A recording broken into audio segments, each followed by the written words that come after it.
Did your avoidant ever make you feel confused in your relationship? Or were you thinking that you were the problem? This is a big reason why. Hi, I'm Amy and welcome back to my channel. I'm a certified attachment style coach and I help anxious attachers break the cycle of avoidant and emotionally unavailable partners so that you can really thrive in your independence and prevent future heartbreak.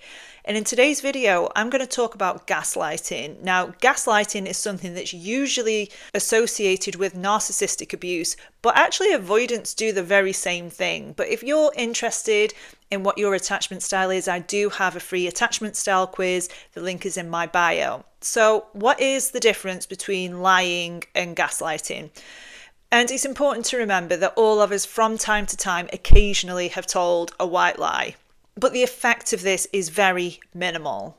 Now, the very nature of gaslighting is to make you question what your own reality is. And I'm going to go through a few ways in this video of how avoidants do this, why they do it, and more importantly, how can you heal from this and make sure that it doesn't happen again. So if you're going round in your relationship or your relationship has recently ended thinking that you're the problem, it is possible that this might well have happened to you. And those that have followed me for quite a while on this channel will know that I was in a 7-year on and off relationship with a dismissive avoidant partner. And I was quite often gaslit to believing that I was the one that was the problem.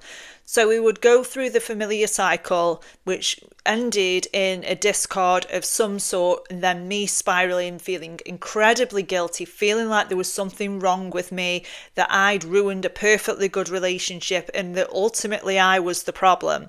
I didn't think to look at how his behavior was making me feel. And there was one particular incident that I can distinctly remember where I was feeling incredibly upset about something that this person had done that was completely unacceptable. It completely overstepped my boundaries. They wouldn't take accountability for this. I can remember this person calling me pathetic. And in that moment, I can vividly remember questioning my own feelings and perceptions about what had just happened. And I feel emotional now just talking about it because this was somebody who I loved. This was somebody who I wanted to spend the rest of my life with, who, when I was in a really vulnerable moment, called me pathetic. So if it is that you can relate to that, I hear you, because being in that situation and the person who you want so badly to rely on and to show up for you doesn't do that, it makes you feel so alone. But in that moment, I was questioning my own feelings. I was thinking, am I overreacting about this? Maybe I am unstable like this person's making me out to be. Maybe I'm the problem, and if I just calm down a bit, we would be okay. But ultimately, it made me never, ever bring anything up with this person. So that's just one of the ways that avoidants gaslight. They make you question your own feelings and thoughts about something. They will dismiss them.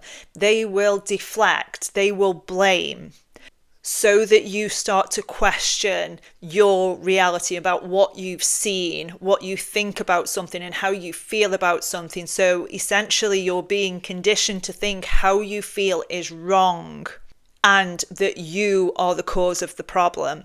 I've coached clients the world over with this very same problem, and none of them have been the issue, but all of them have neglected to look at what that person's behavior was. So I've created a blueprint with exactly how I healed my attachment style from anxious to secure. If you're interested in doing that, I do one-on-one coaching. The link for that is in my bio. So how else do avoidants gaslight? Another way that I've noticed is by minimizing. So let's say at the start of the relationship and in the dating phase, they told you that they were looking for a long-term serious relationship. But as time went on, there was no progression. This person was still acting the way that they were before, but nothing's really been said about how to progress the relationship. So you might well have had a conversation about this where they've said, let's not label anything, or I think you're overinvested here. I never said that I wanted a long-term relationship. What's wrong with how we are now? And it really causes you to think, maybe I have seen something that's not really there. You haven't. This is what they do. When they start in the dating phase with somebody, they really like them.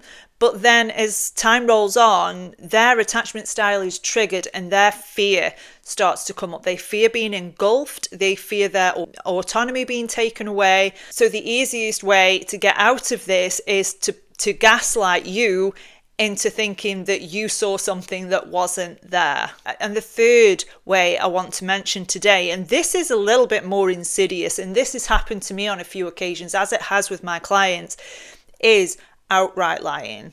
So I know I said at the start of the video that there is a difference between gaslighting and lying, but I'm going to use this as an example so that you can discern between the two. So I had a client once who saw a text message sent from their partner to a friend stating that they were going to be ending the relationship. And my client had a conversation and actually approached the avoidant with this information.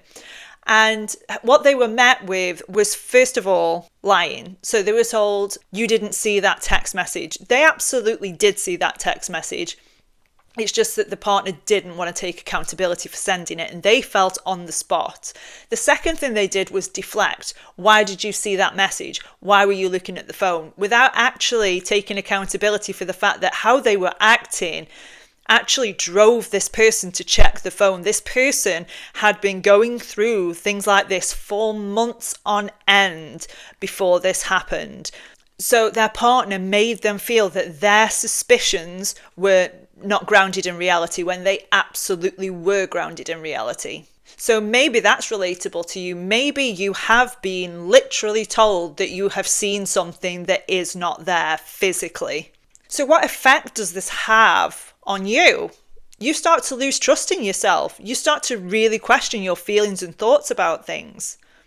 You start to think that you're the problem. Your self-esteem plummets because that internal navigation system that you have, or otherwise known as your intuition, you've been ignoring it. So you stop trusting your intuition and you start to actually believe what the gaslighting is conditioning you to believe.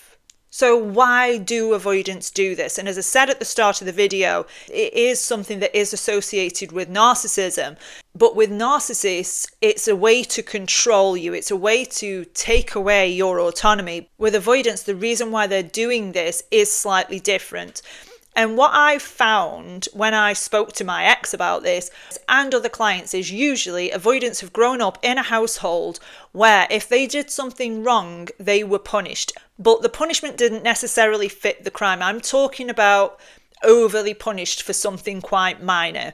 So if you think of a child who's caught doing something wrong, mum or dad comes along and maybe they, ruled the house with an iron fist, for example, they get afraid and terrified that there's a punishment coming that's going to be really severe. So the easiest thing to do is lie or blame someone else or just say, it wasn't me who did it, it's them.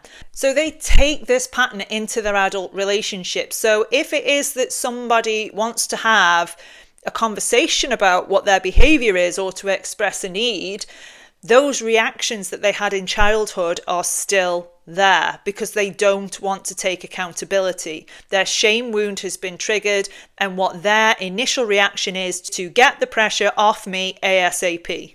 Is it fair? No. Is it dysfunctional? Absolutely. So if you've had this happen to you consistently over a period of time, you are going to feel like you have to work really hard to feel loved and accepted, that you don't have any self-esteem anymore, that you can't trust yourself. So what can you do about this practically? And I have to say, when I was healing from this, journaling was a massive help. So what I want you to do is think of a scenario where you felt incredibly confused, where your feelings didn't necessarily add up to what that person was telling you. And I want you to write down factually what happened. So here are the facts, A, B, C, D, E. And then I want you to think about, how did I actually feel in that moment? Take that person's judgment out of it. How were you actually feeling? I was feeling really upset. I felt betrayed. I felt unworthy. I felt not good enough. Everything that you felt, I want you to journal on it and list it out. And I want you to then validate how you felt, because your feelings probably weren't wrong.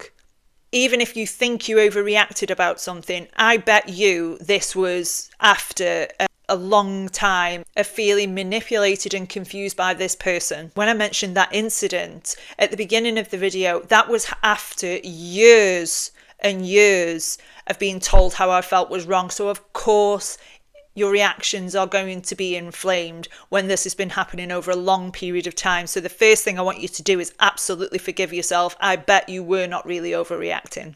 And when you can really start to consistently validate how you feel, you are going to be less likely to fall into this pattern again with a new relationship, because you're not going to listen to anybody else. You're not going to be seeking their validation anymore, because you are perfectly capable of validating your own self and your own feelings. And because of that, you're going to be able to sit back. Even if someone's not agreeing with you, you're going to be able to sit back and say, this is how I feel about this. This is what I think about this. And that's that. So I hope you found that video useful. If you have any stories you want to share, drop them in the comments below. I do have a 6-week self-study course coming out soon. Subscribe to this channel for further information on that, but I will see you in the next video.